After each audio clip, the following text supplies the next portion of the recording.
দর্শক, যেমনটা জানাচ্ছিলাম, আন্তর্জাতিক অঙ্গনে যুদ্ধ পরিস্থিতিতে ভেঙে পড়েছে বাংলাদেশের বিমান চলাচলের শিডিউল।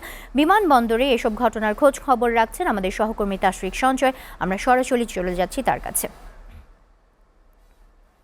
তাশরিক, হজরত শাহজালাল আন্তর্জাতিক বিমানবন্দরের এখনকার সার্বিক পরিস্থিতি সম্পর্কে আমাদের জানাবেন।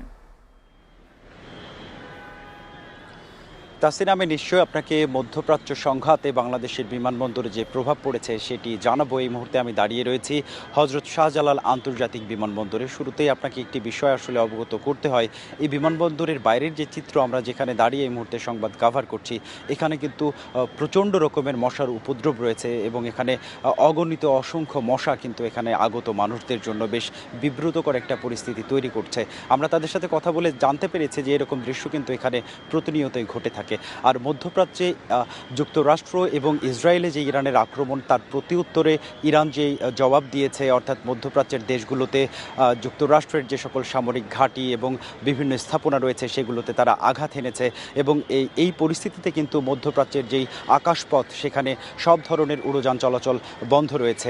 তার প্রভাব বাংলাদেশের এয়ারে পড়েছে। আমরা জানতে পেরেছি যে মধ্যপ্রাচ্যগামী যে বিমানগুলো সেগুলো কিন্তু বন্ধ করা হয়েছে, অর্থাৎ আজকের দিনেও কিন্তু মোটের উপরে 38টি ফ্লাইট বন্ধ রাখা হয়েছে, যে কারণে বাংলাদেশি যারা মধ্যপ্রাচ্যের দেশগুলোতে যে সকল শ্রমজীবী মানুষ বা ব্যবসায়ীরা বা বিভিন্ন কর্মসংস্থানের জন্য যারা যেতে চাইছেন বা যাওয়ার জন্য প্রস্তুতি নিচ্ছিলেন, তারা কিন্তু বাংলাদেশে আটকে পড়েছে, অর্থাৎ তাদের বিমানের টিকিট কনফার্ম হওয়ার পরও কিন্তু তারা যেতে পারছেন না। এছাড়া আরও একটি বিষয় উল্লেখ রাখতে হয়, মধ্যপ্রাচ্যের দেশগুলো থেকে আগামীতে ঈদমুখী, পবিত্র ঈদুল ফিতরমুখী যে সকল মানুষেরা বাংলাদেশে আসতে চেয়েছিলেন, তারাও কিন্তু এই বর্তমান যে যুদ্ধাবস্থা তাতে কিন্তু আটকে পড়েছেন এবং তারাও দেশে ফিরতে পারছেন না। আপনি দেখতে পাচ্ছেন বিমানবন্দরের চিত্র। আমরা গতকাল যখন এখানকার খবরাখবর তুলে ধরছিলাম, সেখানে দেখছিলাম সারা দেশ থেকে অনেক মানুষ এসে ফিরে যাচ্ছেন।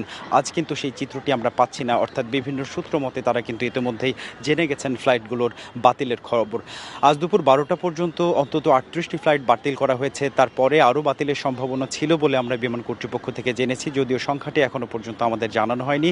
বেবিচক সূত্র থেকে জানা গেছে, যুদ্ধ পরিস্থিতির কারণে বিভিন্ন দেশের আকাশসীমা বন্ধ থাকায় গত 28 ফেব্রুয়ারি থেকে আজ পর্যন্ত মোট 147টি ফ্লাইট বাতিল করা হয়েছে। পরিসংখ্যান অনুযায়ী 28 ফেব্রুয়ারি 23টি, 1 মার্চ 40টি, 2 মার্চ 46টি এবং আজ 3 মার্চ 38টি নির্ধারিত ফ্লাইট বাতিল হয়েছে। এবং কর্তৃপক্ষ জানিয়েছেন যে ফ্লাইট বাতিলের এই সংখ্যা ক্রমে বাড়তে পারে যদি না পর্যন্ত মধ্যপ্রাচ্যে শান্তিপূর্ণ পরিস্থিতি তৈরি হয়।